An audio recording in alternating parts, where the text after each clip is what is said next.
¿Fue el conflicto armado interno una lucha egoísta?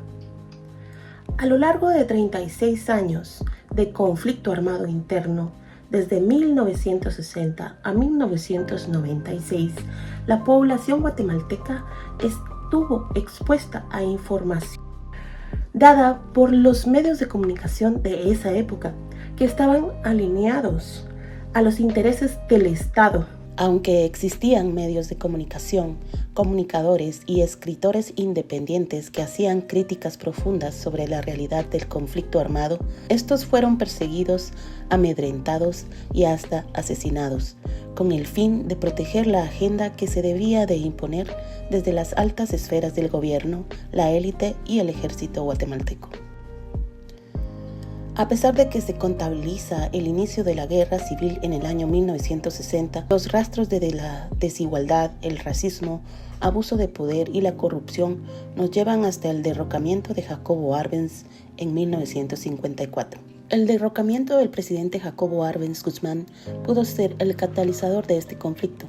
Este episodio en la historia del país dejó una huella latente para la lucha de los derechos humanos, de propiedad y de ideología, que continuó hasta el intento de golpe de Estado al presidente Miguel Ydígoras Fuentes y que fue orquestado por miembros socialistas del ejército guatemalteco que estaban en desacuerdo con algunas políticas que había implementado el gobierno dentro de las Fuerzas Armadas. A raíz de ese hecho frustrado se sucedieron otros, como la conformación del movimiento revolucionario 13 de noviembre, integrado por los exmilitares Marco Antonio John Sosa, Luis Turcios Lima y Julio César Macías, además de un grupo pequeño de jóvenes rebeldes y miembros del Partido Guatemalteco del Trabajo de Arbenz Guzmán. Un año después, se crean las Fuerzas Armadas Rebeldes, dando lugar al inicio de la lucha guerrillera. Según la información recabada por la Comisión para el Esclarecimiento Histórico, el 83% de las víctimas contabilizadas eran indígenas. De ese total, 200,000 personas fueron asesinadas a lo largo de los 36 años de conflicto, entre las cuales 45,000 están todavía desaparecidas, 1 millón de personas se vieron obligadas a desplazarse y 400 aldeas fueron completamente destruidas. ¿Cuáles son las implicaciones que tuvo la Guerra Fría en el conflicto armado interno? El inicio de este conflicto se da en el marco de la Guerra Fría, que se caracterizó por ser un periodo de rivalidad ideológica y geopolítica, en la que se promovió el uso de la desinformación como herramienta estratégica para influir en la opinión pública y justificar acciones políticas y militares. En el caso de Guatemala, la mayoría de los medios locales estaban alineados a la narrativa del Estado, excluyendo información sobre los sucesos crudos del conflicto, como las desapariciones forzadas, los secuestros, las matanzas y los asesinatos. Mientras se iba construyendo en el imaginario de la mayoría de la población la idea de que la guerrilla era el enemigo número 1 de la democracia y el ejército era el salvador del pueblo. Y aunque existían medios de comunicación independientes, otros comunicadores, escritores y críticos del gobierno, todos ellos fueron amedrentados, amenazados, secuestrados y hasta asesinados. Los medios de comunicación de mayor circulación fueron Prensa Libre, El Gráfico, La Hora, Canal 7, Canal 3, Canal 11, Radio TGW, mientras medios como La Hora, El Imparcial y Crónica, así como varias radios comunitarias y otros medios independientes, tomaron una postura más crítica, lo que provocó que fueran amenazados y perseguidos, en algunos casos hasta obligados a cerrar sus editoriales o clausurados.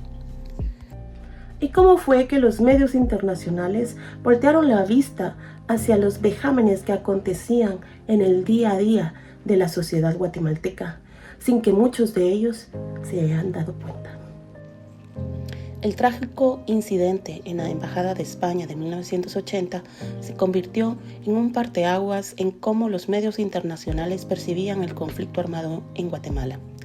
Tras la muerte de 37 personas, entre ellos diplomáticos, activistas indígenas y empleados de la embajada, la prensa internacional y organizaciones internacionales pro derechos humanos voltearon a ver con ojos más críticos la situación en Guatemala. un grupo de guatemaltecos penetró en la sede diplomática española, manifestando que se trataba de una ocupación pacífica y que se proponían hacer una declaración en la que presentaban a su gobierno determinadas reivindicaciones. Las fuerzas de seguridad, que tenían el deber de respetar la sede diplomática, irrumpieron en la embajada violentando puertas, techos y ventanas y provocando la catástrofe de todos conocidos.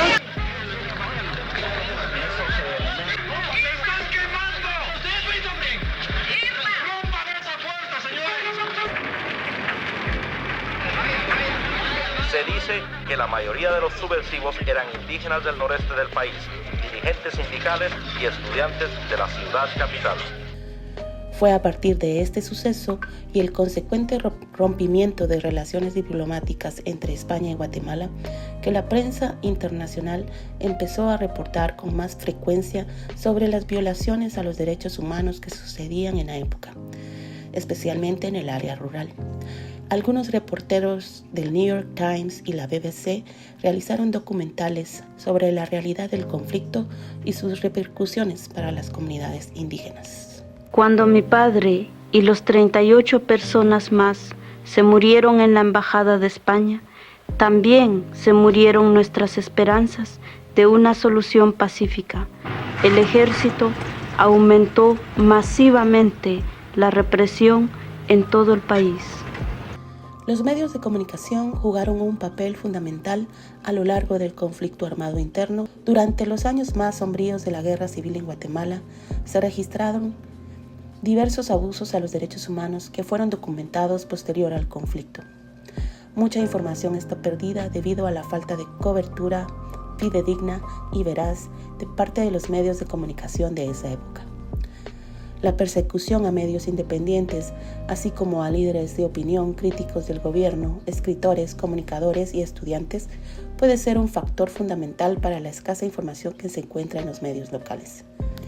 Mientras que sí se puede encontrar más información en medios internacionales que, a partir de la quema en la Embajada de España, puso su ojo más crítico en la situación político-social e ideológica de la época.